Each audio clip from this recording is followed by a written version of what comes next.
Theories are simplifications of reality, and reality is enormously complicated. I mean, the reason we need theories is to sort of navigate this incredibly complicated world that we live in. And when you come up with a theory, which again is a simplification of reality, you leave out certain factors that are sometimes going to matter, and the theory is going to be proved wrong. And that's another way of saying that sometimes states don't act rationally. And I think if you look at how the United States has been behaving with regard to Ukraine in recent years, it's not rational. It just does not make good strategic sense.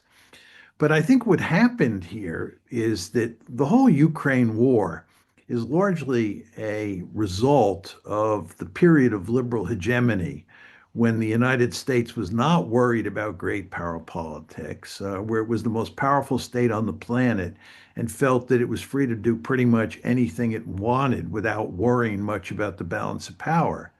And in 2008, which was in the midst of the unipolar moment, we decided that we would expand NATO into Ukraine. And this was a tremendously important decision that, as both you and I have talked about before, has had catastrophic consequences.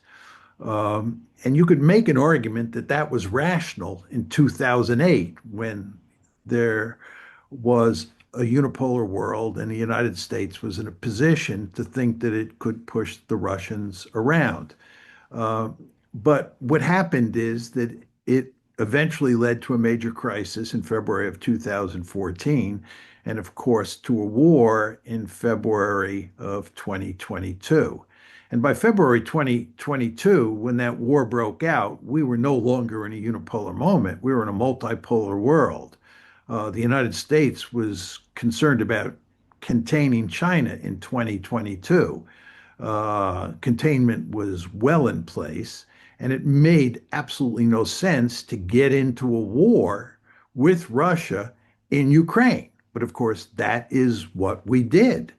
And in fact, as you and I again have talked about on a number of occasions, the United States made no effort to avoid that war. And then once the war started, instead of stopping it, which is what the Russians were trying to do, we took steps that made sure that the war would go on. And it's still going on today.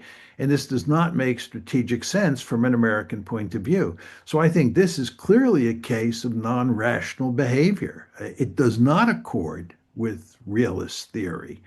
And the end result is that we are in a lot of trouble.